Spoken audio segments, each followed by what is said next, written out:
So welcome to the latest edition of the Anchor Point Education Series. Today's presentation is College Admissions in the Era of COVID-19.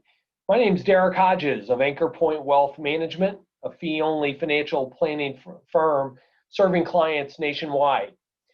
Everyone has been placed in listen-only mode, but you are free to ask questions in the chat session of the Zoom console. I'm going to attempt to answer questions during the program. If not, I'll send out a comprehensive list of the questions and the answers to all the participants by email. Now, there will not be a separate question and answer session at the end of this program like in some of our past ones, but again, feel free to drop us a note during the session or even after the session. Feel free to shoot me an email and I'll definitely do my best to answer your questions. The session is being recorded and will be available on the Anchor Point website by tomorrow afternoon. So feel free to share the webinar recording with your friends and family or anybody that might benefit from it. So what are the changes that are coming? Changes that probably that you can certainly expect are that colleges are moving at a much faster pace to stay up with the changing landscape created by the COVID crisis. There's going to be longer waiting lists because schools like to know what their yield is going to be and what things are going to be and what they're not going to be. And one way to help with that is just put more kids on a waiting list. So colleges are really struggling right now trying to figure out their profit and loss statement. Kids have canceled out of classes, they've shut classes down. And so one of the things they're going to try to do is get a lot of people on a list. And so they're going to be very aggressive trying to build that waiting list up. There's also going to be more students requesting gap years just to skip the uncertainty of this year. Now, I realize the school year's already started, so some of this is going to sound a little bit dated, but the reality is the school year, even though it started, especially with the evolving situation with the COVID viruses spreading, you're going to see schools very much step in the middle of the year and potentially change things. We've already seen that somewhat nationwide. There's going to be a more fierce competition between schools to attract enough freshmen this year for the fall as well as the next year. And so schools are going to continue to be amenable to financial aid and merit aid appeals because frankly, a lot of the schools, except for the very elite schools, need to attract and retain enough students to remain financially viable. And I want to be really clear. We're always on these calls talking about how we're going to be financially more viable. This is the reality of this situation. Higher education institutions are at very much peril right now, and it's their viability is the one that we're a bit thoughtful about. In addition to obviously our family and friends, we want to make sure that folks are going to schools that really are viable, because you make that big investment in higher education expenses, you want to make sure that that institution will be there to honor those classes. There's going to be a growing number, excuse me one second, sorry. There's a growing number of schools that have become test optional where you don't need the ACT and the SAT. Now that's been growing over the years. Last year, I think was the biggest year that more schools became test optional. And now since COVID-19, every day another school opts out, including some that are quite elite.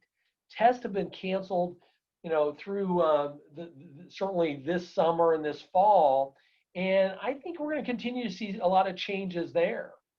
And finally, every year smaller colleges close, and more schools are going to close because of all this.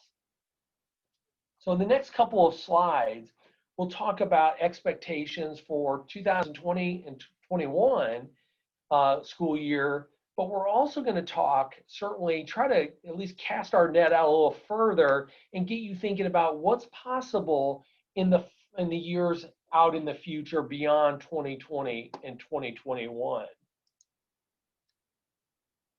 So what's going to happen in this college year and those upcoming ones? Now, nobody knows for sure, but here are some suggestions of what could happen. One, the colleges are going to remain open through the fall. More likely, though, it's going to be some type of hybrid option involving online and in-person classes. Now, another scenario is that distant or remote learning takes place in the fall 2020 semester, then in-person classes resume in the second semester in January 2021. And then another scenario is that a smaller number of students will attend campus at any one time, and then they will rotate. One group home, and the next one will come in. The ones who are at home will be learning through distance learning. And then another possibility is that online learning takes place for the entire 2020-2021 school year. Face-to-face learning will only start once available, hopefully by fall 2021. So we already know of one school that had planned for in-person classes, but already has sent their kids home and said, we're going to do online for the rest of at least the fall semester. And then, of course, you have to kind of think, if that's the case, the likelihood of them returning in the spring is probably a bit doubtful, only because, the likelihood is the COVID crisis will still be very much with us going into the fall and winter. One thing that COVID-19 won't really change is elite university behavior. Schools like Ivy League institutions, other ones like Stanford, Caltech, and MIT are unlikely to meaningfully revise their admission policies. Now, some high schools are awarding only pass-fail credit for classes for this past spring semester. These universities are not going to hold it against the kids that they had pass-fail in, say, AP physics, because it's just the reality of what happened this year with COVID. But they're still going to expect the very top students at their schools. Most of them still haven't gone test optional, and they're not going to push back their deposit date. Kids will want to go to these schools no matter what. And elite schools don't give much non-need-based merit aid. So that's probably not also going to change anytime in the near future. Now, this is a really busy chart, but it just shows you what the acceptance rates are for these very top echelon schools. They're going to have plenty of applicants who enroll, regardless of whether there's going to be online learning in the fall or in the spring or even the whole academic year. They're just popular schools. They're going to get the kids that they want to talk to no matter what. So for the Ivy schools, it's just business as usual. But COVID-19 has disrupted just about every other institution. Most colleges have been scrambling to lock down their freshman classes for this year, and they absolutely are already aggressively recruiting students for 2021 and 2022 school year. The fact that they're scrambling to get students will lead colleges to make better aid offers.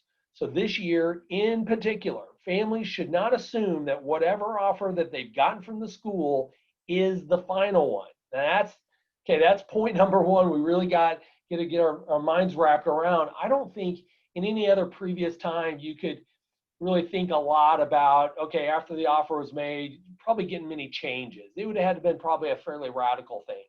This year is just different on every level. And so if you've already received an offer, now may be a time to do an appeal.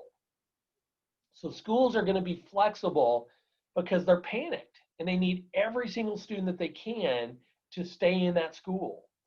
So they're going to accept more students than usual because they don't know how many are actually going to stay there. And that's also why they're going to try to keep longer waiting list of kids at their school. So even in normal times, you can often go back to school and ask for a better aid package. But the key is this year is the year of the asterisk. Almost everything that we've talked about related to COVID is just different. And we think financial aid is especially different. And so we're going to talk here over the next few minutes about ways that you can go in and make compelling appeals and the basis for making those appeals. So first, COVID has wrecked people's finances. Now, not everybody, but a lot of people have been massively impacted by this crisis. So millions have lost jobs, and even more have seen their assets crash. So there's an opportunity for prospective students to reach out and say, hey, college, I need more money to go to your school.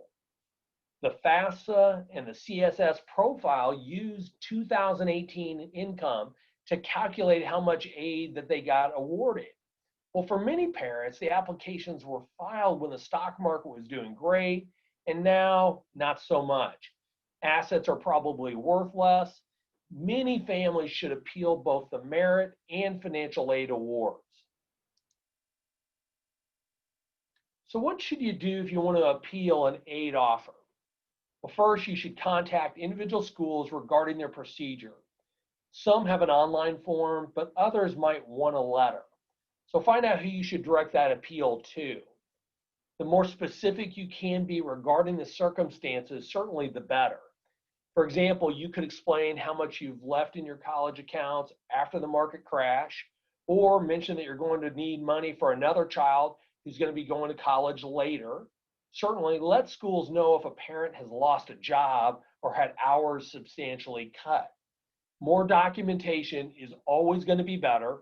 Provide a letter from an employer stating that you had a salary cutback, or you had some kind of hours restriction or loss. So any kind of thing like that is going to make your case even better.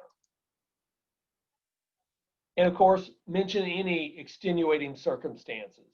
For instance, maybe because of the pandemic, parents may be supporting other relatives or have higher medical bills than normal. Again, these are really strange times. A lot of different experiences around the country with different families impacted in different ways. And so think about your specific situation and what's really different. Highlight that when you make these appeals. Now, what you shouldn't do, and this is true whether you appeal financial aid this year or any year, is to mention how special your child it is and how lucky the college is that they're going to get your kid. They're probably not going to want to hear a lot about that. That doesn't seem to resonate with them and their appeal process. Also, really try to avoid words like negotiate. Use appeal instead. Now, home equity is often overlooked if you're going to appeal an aid award. There are about 200 schools that use the CSS profile, and they count home equity as an asset.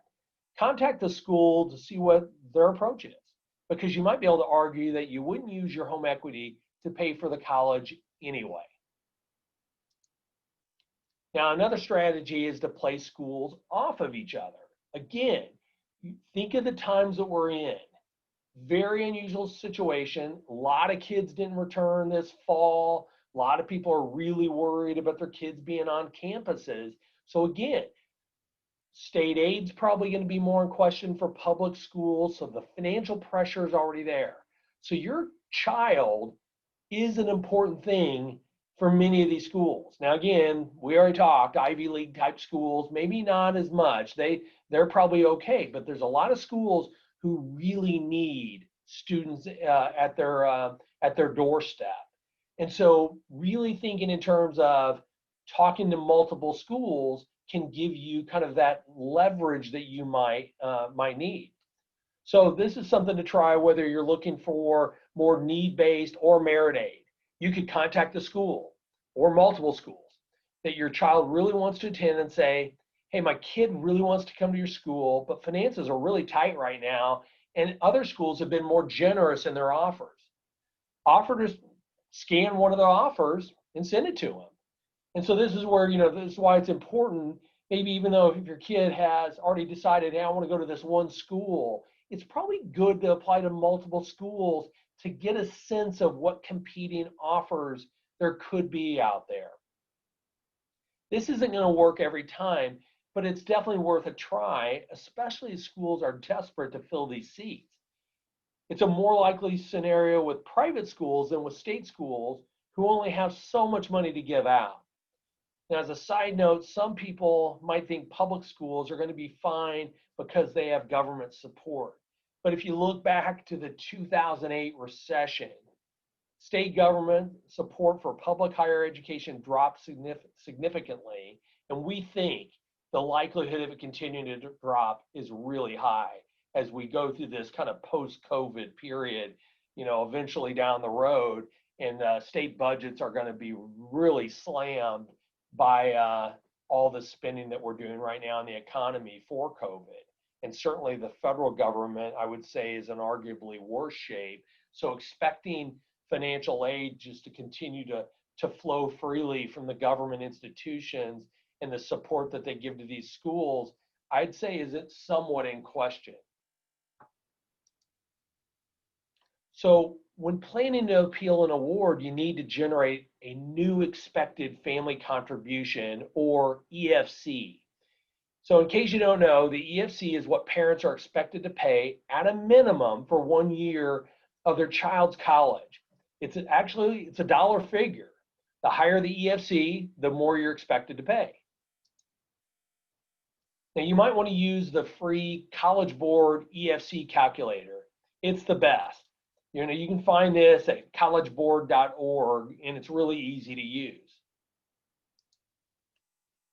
Here's a screenshot of what the calculator looks like. Now, as you can see, you'll have to put in some basic information about your family and finances. It's not official like the FAFSA, but it does a very similar calculation so that you can get a good idea of what your EFC will be. Here's an example. Let's say this family had a pre-COVID-19 EFC of $80,000. The private school costs $70,000. So of course, there's no chance of need-based aid. They might have gotten merit aid, but no need-based aid. But since the crisis hit, one of the parents lost a job and assets are lower. Their EFC had gone way down to $34,000. Their demonstrated financial need is $36,000. So they have a good chance of getting financial aid if they go back to the school and appeal that first package. You need a new EFC when appealing aid. So this helps to build your case so that it's not just the parent saying, hey, we need $60,000. You have to have a figure using the calculations. So if your child applies to FAFSA only schools, then you only get one EFC on the student aid report that you received after filing the FAFSA. But you can generate a new non-official number with the College Board's calculator. And if the school uses the CSS profile, you'll get a slightly different number with each school. Now, if the original EFC isn't on the award letter, ask the institution for it and then share that along with your updated number. So again, kind of make this easy, tee it up nicely for these institutions and say, okay, well, before COVID, this is what you were going to do. Here's the new world in, kind of post-COVID, and here's my financial change, and this is why I need you to help me out and keep my student at your school. That's kind of, I think, the messaging we want to really start sending to the schools when we appeal financial aid. Now, there's a new tool for those who might be wondering, what kind of things should you put in a financial aid appeal letter? The nonprofit Swift Student created this tool, as it has done others in the past. You can look up questions like, well, how do I ask the financial aid office to exclude parent information? Or how can I ask for help if I have a financial emergency related to COVID-19? There are templates that you can use to write these letters. So again, these different sources all provide you a valuable tool set to go out and be more attuned to getting higher financial aid, and certainly going back and making appeals. You'll be better equipped moving forward. Here's another example of what the tool looks like. It's called Swift Student if you just want to Google it. Now, another change, as I mentioned earlier, is that not all colleges may survive this crisis. That was a reality before COVID-19, but it is absolutely going to get worse. Forbes has a tool called the Forbes College Financial Health Grades. You can go there and see the financial health of over 900 private colleges and universities throughout the country just by typing in the name of the school. So here's an example of some of the top schools and what their grades are. So the way I would look at that is you look at Stanford University and you see, well, financial grade A+, probably no matter what goes on right now with COVID, if your kid's out there, you're probably fairly safe that the school is going to be able to honor their commitments. But then you may stumble across a school with a score in the C- range, and you may want to ask some more questions or at least get a better sense of what they're doing to prepare themselves to get through this kind of lean economic time. So if you want to dive deeper and learn how to evaluate financial health yourself, this article from the Education Writers Association tells you how to spot red flags for private and public colleges. And finally, this website, Education Dive, keeps a running tally of all the colleges that have closed already. You can just Google the name of the website and title of this article, and you'll find this. Now, moving on, another COVID-19 change is that more students will want to sidestep the uncertainty of what's going to happen this year. And so we call that gap year. It's likely that colleges will accept student requests for deferrals for one or more semesters. So one expert says typically 2 to 3% of accepted freshmen ask for a gap year. But this year, the expectation is that could climb to 10%, maybe more. No one really knows right now, even as we've started this fall semester, it is such a fluid time right now. And just this week already, we're hearing cases of COVID starting to climb in different cities around the country. And whether that's going to really lead to another massive wave of COVID, just the concerns will prompt some of these institutions to make decisions. And so it's very important that we be mindful that, okay, I wouldn't have maybe thought of doing a gap year, but if circumstances change, you might really want to. So what can be tricky is if a student wants to take the year off, but also take some community college classes. Will they still be considered a freshman? How will his credits transfer? That's something students need to be thinking about as they consider staying at home and just taking other types of classes. Think about the financial aid as well. Make sure your merit scholarship will still be awarded, especially if you try to transfer credits and aren't considered a freshman. You would have to file for need-based aid every year, but the freshmen usually get the best deals. Will you still get that if you take a gap year? Tough questions, and it's not going to be the same with every school. So that's why these things are so important to ask every school that you're interested in. With all these considerations, you might be wondering why a student would want to postpone enrollment. There's actually a few reasons. The traditional college experience might disappear for this year, maybe next year, could be shortened. I think everything's on the table. We've already, like I said, we've already talked to folks who sent their kids off to college and they've already come back home and it's middle of October right now. So this is very fluid this year. The delay might also help parental college accounts regain some ground from the stock market. So one of the misnomers I think right now is if you look at the Standard & Poor's 500, you think, well, the market's rebounded. It's kind of recovering.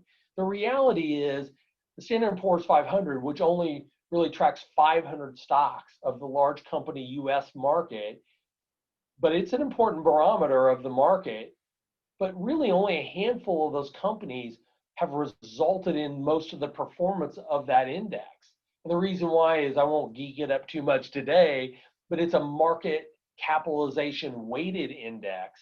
And so when those really big companies are doing really well, they have a disproportionate effect on the index. So the reality is many stocks are still not performing great. They're still kind of recovering from this very volatile, unusual year.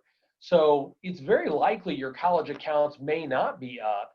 And so that gap year will help buy some time for those to recover. So here's another change. If you have a kid in high school, you've probably already started thinking about the SAT or the ACT. Well, like everything else, tests have changed this year. So many of those were postponed. Now they're offering different options. So for this year, certainly early in the year when the COVID was kind of first attacking us, they were canceled completely. Now to make up for it, those have been offered on Saturdays, certainly for the SAT, and they've also been including one weekday exam as well. So both SAT and ACT are developing a test that kids can take from home. There's some controversy about that, but that may be deployed if necessary. So keep your eyes peeled for that. Colleges that embrace test optional admissions have been steadily growing, and COVID-19 has accelerated that trend considerably. Even the elite liberal arts colleges like Amherst and Williams and Swarthmore went test optional. And the giant University of California system, at least for the next 2 years, has gone test optional. The best source for information is fairtest.org, which is a nonprofit advocacy group advocating against many of these standardized tests. So if you go to their site, you can see the whole list of schools that have become test optional. Here's some of the test optional schools that were ranked highly on the US News and World Report's list. Williams College, the #1 liberal arts college, is now test optional. Here's some more schools. This list very regularly so you can see all the schools on their website. Schools are loosening restrictions because of the uncertainty surrounding COVID-19, but it's been a trend for competitive reasons as well. If other institutions are test optional, they might get more applications from students who didn't get great test scores, but otherwise have good academics. So many schools have been considering this for a while, but use the pandemic as an excuse to finally jump on the bandwagon. Research suggests that test scores are closely correlated to income, which is a concern. Institutions want to attract a more diverse group of applicants. But actually, going test optional seems to benefit high-income students with lower test scores. Schools are not more likely to accept them. Also, the format for advanced placement tests, those AP courses, has dramatically changed. Students like AP classes because many schools offer college credit for good test scores. So the College Board has made some changes to the test, which you can see here. They're going to be shorter, 45 minutes, and all essay questions. Students can watch online YouTube videos to brush up on content, and the test will only cover material taught through March. The test will be open book, testing more than just recall, and students must have already been signed up. So you can't decide, hey, this looks easier, I'm going to take the test now. And again, I think some of this stuff now, as we've entered the fall season, is evolving. I think we're going to continue to see updates and modifications and revisions. So as we wrap up, I just want to briefly touch on some of the other key changes resulting from the COVID-19. Traditionally, the deadline for enrollment deposits has been May 1st, but schools have been pushing that past for years now as they fail to get full freshman class enrollment goals, or hitting their goals, I should say. But while the COVID condition persists, you might get better deals as college competes to fill those seats that they have. So deals all the way through the summer and the fall could be potentially had. So again, if you're already set for this year, start thinking about next year, because the likelihood of these same pressures being here next summer, next spring, next summer, next fall, I'd say are really pretty high. So I think we just want to be mindful of these things, even if you feel fairly locked in for this year. I think we're going to have the same conversations going into next year as well. The Coronavirus Aid, Relief, and Economic Stimulus Act, or more commonly known as the CARES Act, was signed into law on March 27th, and it provided $14 billion to colleges and universities. 90% of that money goes directly to colleges and universities. 3/4 of that was going to be distributed for Pell Grant students. So colleges must have used at least half the funds they received to provide emergency financial aid grants to students for expenses related to the disruption of the campus operations during their COVID-19 response. And then another 7.5% is going to go to historically Black colleges and other minority serving institutions. Okay, the next point was really huge for student loan borrowers. And I'm kind of hitting this again. A lot of this stuff that we're talking about now, you might think, well, this is in the past, but you know what? If you missed any of this, these were big deals. So you definitely want to go back and go, now, did I take advantage of this, or was I notified by my student loan company about this? So the bill allowed borrowers with student loans, federal student loans, to stop making payments through September 30th, so a few weeks ago. So during that time, nobody could garnish wages or Social Security or tax refunds. And so no interest accrued on those federal loans. So again, we're obviously past that deadline, but you want to go back and kind of look at the accounting of those federal student loans. So we talked about a bunch of different things here. We talked about, gap years and why that might make sense. And we started talking about some of the different testing systems. And now we even took a little bit of a history lesson and went back and saw what the CARES Act did to kind of help us during the spring and fall, or spring and summer, and kind of heading into the fall. I think the key takeaway, though, is this is, and I've said this now a number of times, this is a very fluid situation. And it really is going to be a very pressure-packed period of time for higher education institutions. So arming yourself with all of this data, and maybe this is as much about awareness as anything, being aware that these tools are out there, and then thinking way ahead. So in the sport of hockey, they talk about skate to where the puck is gonna be, because if you skate to where it is, it's already going to get past you. I think what we really want to think about now is trying to think of where this college stuff could head into next year. So what happens if COVID does spike? Well, maybe a gap semester next spring semester might make sense. Maybe going in for those financial aid appeals could become an issue if we have to do any more shutdowns. Now, we don't personally feel like there's going to be a great chance that we're going to do large economic shutdowns like we did in the spring. We just don't think the economy can withstand that. We also feel like it appears the health complex has done a better job of getting ready for this. They've got the supplies they need. They're learning how to treat the symptoms better of COVID. We feel optimistic that the economy won't do that, but we do believe there will be targeted industries and targeted geographies, cities, counties, areas of states that may have greater incidence of COVID, and you could see shutdowns. And so just because as a nation we might move forward economically, there will still be pockets of people radically affected by this. And so keeping in mind these appeal processes could be very important for you as you move forward. So flexibility is the key takeaway about all of this. So we really want to be vigilant on staying informed of what's going on with these schools.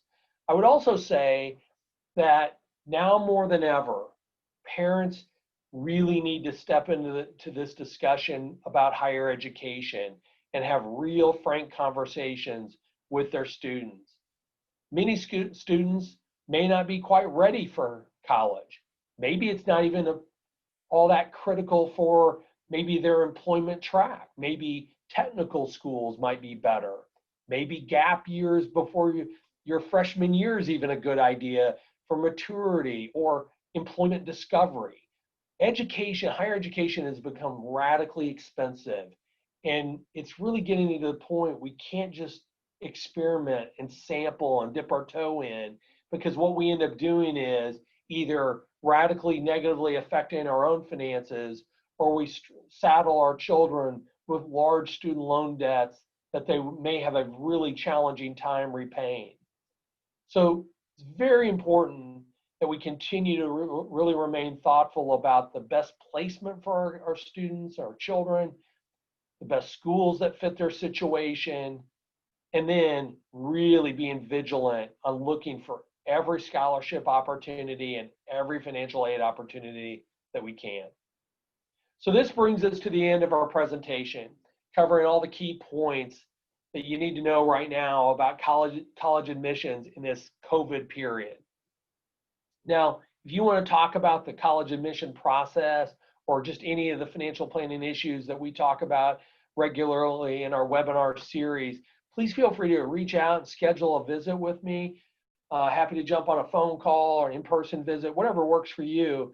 Happy to try to help you. And you can see on the screen right now our address and our phone number, and then the book an appointment link. But more importantly, if you go to our website at anchorpointwealth.com, you can go up in the upper right section of the website and schedule meetings. Now, our next webinar will be Monday, November 23rd, also at 4 p.m. Central Time. We're going to talk about Medicare and a lot of the things going on in Medicare, and with almost everything, there's always a tax element to it, and there's a lot more tie-ins with taxation and Medicare, and so this is really, I think, going to be a really great webinar. And so again, think, if you're not a person who's in that era of Medicare being real important, maybe you have parent, grandparent, somebody in your family or your friend network who might benefit from it. Maybe refer them to this webinar. Also, just as a reminder, if you're approaching Medicare age, which is 65, there's a good tax reason to start thinking about this well before it. So I would say easily around age 60, you want to start thinking about it, because there are tax implications with the things that we do leading up to 65 that impact our cost with Medicare when we turn 65. So just because you're not 65, there's probably some very good things in here to learn. And then, as a reminder, before we can completely conclude, all of our webinars are recorded and available on our website, and you can see an image of our website here, and you can go up to the upper right to the resources section, then to webinars and replays, and you can see all of them and download those when you want to. Okay, until we visit again, hope you remain well, and look forward to seeing and visiting with you again soon. Be well.